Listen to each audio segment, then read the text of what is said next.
बात करेंगे केंद्रीय वित्त आयोग की टीम झारखंड आई हुई है और केंद्रीय वित्त आयोग की टीम के सामने झारखंड सरकार के अधिकारियों की तरफ से भी कई मुद्दे रखे गए हैं। केंद्रांश बढ़ाने की मांग की गई है और भी किन किन मुद्दों पर चर्चा हुई है, झारखंड सरकार के मंत्रियों और अधिकारियों की तरफ से क्या क्या बातें रखी गई है, इन तमाम चीजों को जानने की कोशिश करते हैं। हमारे साथ नीरज है। आप नीरज दिन भर वहां सुबह से रहे, जो टीम आई है अरविंद पनगड़िया उसका नेतृत्व कर रहे हैं और क्या कुछ तथ्य रखे गए हैं, झारखंड सरकार के अधिकारियों ने क्या कुछ कहा है इस बारे में?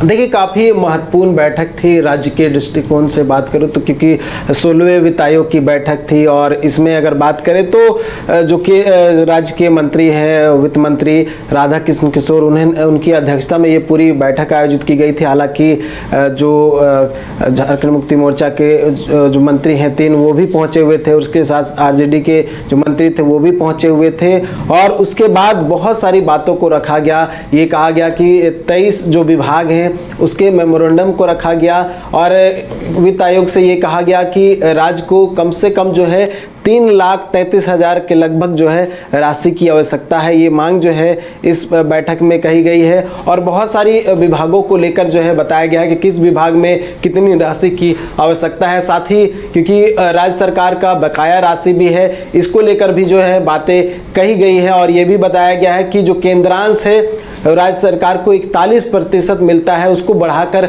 50% किया जाए, क्योंकि राज्य को इसकी आवश्यकता है। बहुत सारे ऐसे क्षेत्र हैं जहां विकास होना आवश्यक है और इसके लिए राशि बहुत महत्वपूर्ण हो जाता है। तो ये प्रमुख मुद्दे थे जो कि आज रखे गए। साथ ही साथ उसके बाद प्रेस कॉन्फ्रेंस किया गया। वित्त आयोग के जो अध्यक्ष है अरविंद पनगड़िया, उन्होंने बताया कि क्या कुछ बात जो है राज्य सरकार की ओर से रखी गई और वित्त आयोग क्या कुछ कर सकता है। साथ ही जो पिछले 15वें वित्त आयोग की बैठक में क्या कुछ हुई थी, क्या कुछ जो सिफारिश थी केंद्र से किया गया था वित्त आयोग की ओर से, तो ये भी बातें कही गई। साथ में जो पत्रकारों को वो संबोधित कर रहे थे, अब उनसे पूछा गया कि राज्य सरकार कहती है कि बहुत सारा जो राशि है वो बकाया है। अगर हम बात कर ले वर्ष 2023-24 की या 24-25 की, तो राज्य सरकार का बहुत सारा बकाया है, वो बकाया राशि वित्त आयोग की तरफ से क्यों नहीं आ रहा है। तो उनका कहना है क्योंकि राज्य में चुनाव नहीं हुआ, यानी कि नगर निकाय चुनाव नहीं हुआ है, उस कारण से जो राशि है वो नहीं हो पा रहा है, क्योंकि वो राशि उन्हीं एरिया के लिए जो है आवंटित रहता है और वो क्योंकि वहाँ पे कोई प्रतिनिधि नहीं है, चुनाव नहीं हुआ है, इस कारण से वो राशि जो है प्रदान नहीं की गई है। अगर राज्य सरकार जो है 23-24 का राशि चाहती है या फिर 24-25 की राशि चाहती है, तो राज्य सरकार इस ईयर को खत्म होने से पहले अगर चुनाव करवा लेती है तो राशि दे दिया जाएगा। तो ये काफी महत्वपूर्ण जो है बैठक पूरी जो थी वो हुई। उसके साथ साथ अगर बात करूं तो जो पहले बैठक हुई, जो 10 से 11 बजे तक बैठक हुई, वो लोकल बॉडीज के साथ बैठक हुई थी, जिसमें पंचायत स्तर के जो प्रतिनिधि रहते हैं पूरे राज्य भर से, वो आए हुए थे। अपने क्षेत्र की बातों को वो बताते हुए नजर आए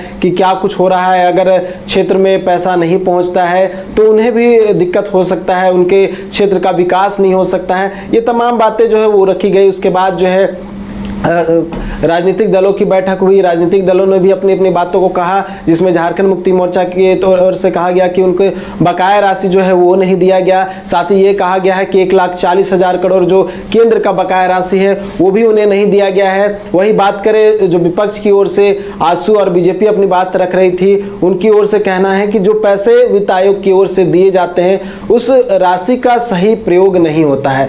फ्रीबीज जैसे मैया सम्मान जो योजना है उसमें खर्च कर दिया जाता है ताकि लोक भवन योजना आ सके और उससे वोट कैसे जो है सरकार का है। ये तमाम बातें जो है आज अगर पूरा आज के अगर लेखा जोखा की बात करें वित्त आयोग की बैठक की, तो ये पूरा आज का लेखा जोखा यही रहा। हालांकि देखने वाली बात होगी कि जो वित्त आयोग जाती है तो राज्य सरकार की ओर से जो तमाम बातें रखी गई हैं और कितने जो राशि है वो आवंटित की जाती है, कितनी सिफारिश की जाती है, काफी महत्वपूर्ण होगा। क्योंकि राज्य सरकार ने कह सकते हैं बड़ी मांग के रखी है, क्योंकि 3,30,000 लगभग जो ये राशि बताई जा रही है। हालांकि ये पहले सुबह कहा जा रहा था कि राज्य सरकार लगभग 2.5 लाख करोड़ की राशि जो है वो मांग सकती है, लेकिन बाद में पता चलता है कि राज्य सरकार की ओर से। लेकिन नीरज, इस पे ये निर्भर करता है कि कितने तथ्य रखे जाते हैं कि इन पैसों को हम खर्च कैसे करेंगे और पिछला रिकॉर्ड क्या रहा है, इस पर भी बहुत कुछ निर्भर करेगा।